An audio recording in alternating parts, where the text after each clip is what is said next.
Mr. Speaker. Could I start by wishing yourself, Mr. Speaker, and all members of the House and everyone who works in the House a very happy Christmas and a prosperous New Year. Sadly, Mr. Speaker, our late colleague Jo Cox will not be celebrating Christmas this year with her family. She was murdered and taken from us. So I hope the Prime Minister, I'm sure she will, join me in encouraging people to download the song which many members helped to create as a tribute to Jo's life and work and in everlasting memory of her. Well, the right honourable gentleman is absolutely right to raise this issue. I'm sure everybody in this House, we should send a very clear message. Download this single for the Jo Cox Foundation. It's a very important cause. We all recognise that Jo Cox was a fine member of this House and would have carried on contributing significantly to this House and to this country had she not been brutally murdered. It's right. I think the Chancellor's waiving the VAT on this single. I think everybody involved in it has, in fact, gave their services for free. I'm having a photograph with MP4 later this afternoon.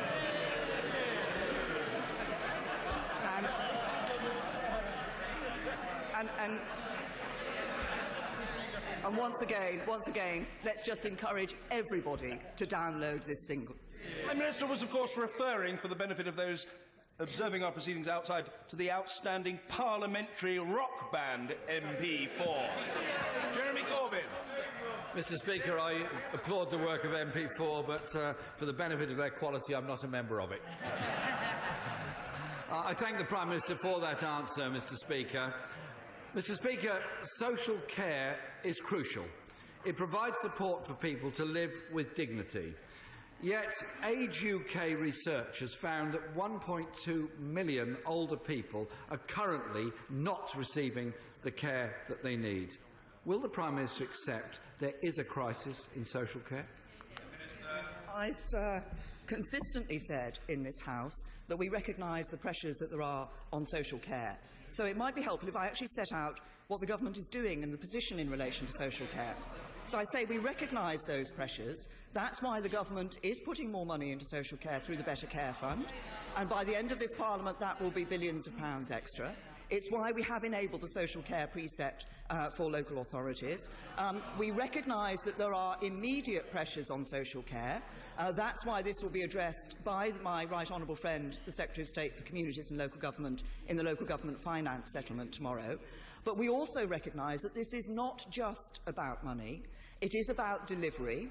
There is a difference in delivery across the country. We need to make sure that reform is taking place so we see best practice in terms of integration of health and social care across the country. But we also need to ensure that we have a longer-term solution to give people the reassurance for the future that there is a sustainable system that will ensure that they are receiving the social care that they need in old age. And that is what the government is working on. There's a short-term issue, there's a medium-term need to make sure local authorities and health service are delivering consistently, and there's a long-term solution that we need to find.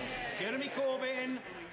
Mr. Speaker, the Care Quality Commission has warned as recently as October that evidence suggests we've approached a tipping point.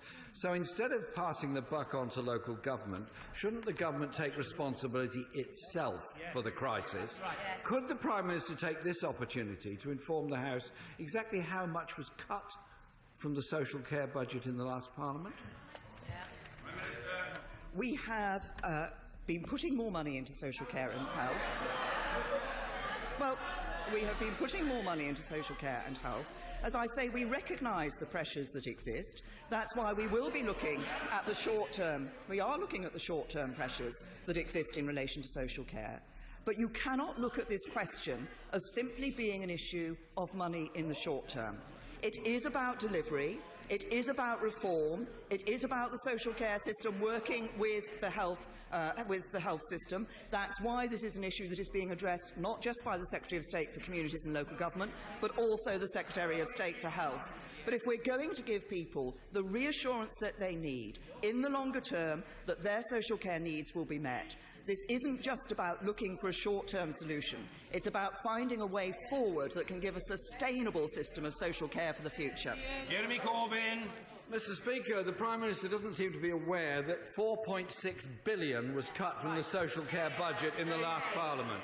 and that her talk of putting it on to local governments ought to be taken for what it is, a con. 2% of council tax is clearly a nonsense. 95% of councils use this social care precept, and it raised less than 3% of the money they plan to spend on adult social care. Billions seem to be available for tax giveaways to corporations, not mentioned in the autumn statement, underfunded, and many elderly people left isolated and in crisis because of the lack of government's funding of social care. We see many councils around the country that have taken the benefit of the social care precept and have, as a result, actually seen more people being able to access social care and needs being met. Sadly, there are also some councils across the country that opportunity, where we do see a worse performance in relation to social care. But the Right Honourable Gentleman once again refers to the issue of money. I might remind him that at the last election, the then Shadow Chancellor said that if Labour were in government, there would be not a penny more for local authorities. And also that when recently asked about spending more money on social care, the Labour's Shadow Health Secretary said, when he was asked where the money would come from, he said, we're going to have to come up with a plan for that.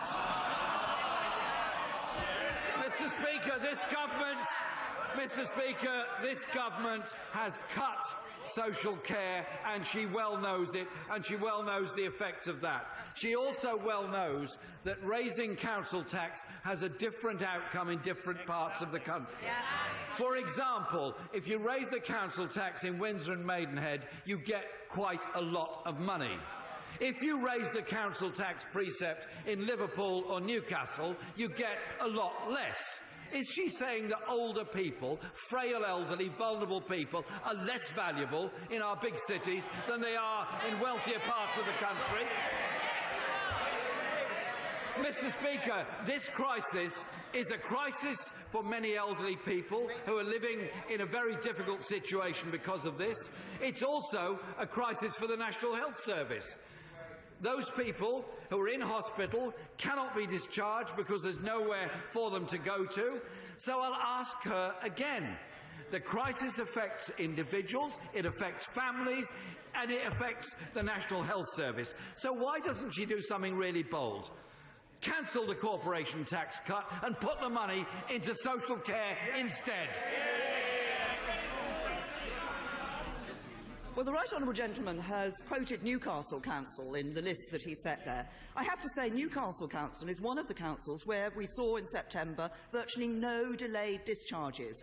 So elderly people were not being held up in hospital when they didn't need to be and when they didn't want to be. So what this shows is that it is possible for councils to deliver on the ground. So you see councils like Newcastle and Torbay doing that. Then you see councils like Ealing not using the social care precept, and a different result. The difference between the worst performing council in relation to delayed discharges and the best is a 20-fold difference. That's not about the difference of funding, it's about the difference of delivery. Mr. Speaker, councils work very hard to try to cope with a 40% cut in their budgets across the whole country. And the people who pay the price are those who are stuck in hospital, who should be allowed to go home, and those that aren't getting the care and support they need. This is a social care system that's deep in crisis. The crisis is made in Downing Street by this government. The former chair of the Health Select Committee, Stephen Dorrell, says the system is inadequately funded. The current chair of the Health Select Committee, and I quote, says the issue can't be ducked any longer because the impact it's having not just on vulnerable people but also on the NHS. Why can't the Prime Minister listen to those in local government, to the King's Fund, the NHS Confederation, her own council leaders, and recognise this social care crisis forces people to give up work to care for loved ones because there isn't a system to do it, makes people stay in hospital longer than they should, and leads people into a horrible, isolated life when they should be cared for by all of us through a properly funded social care system. Get a grip and fund it properly, please.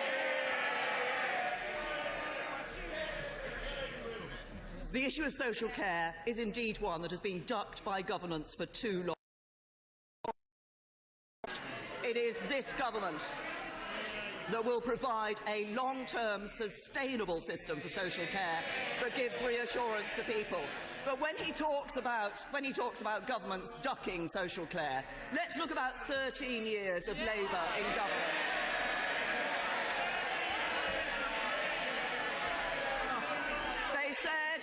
In 1997, they said they'd sort it in their manifesto.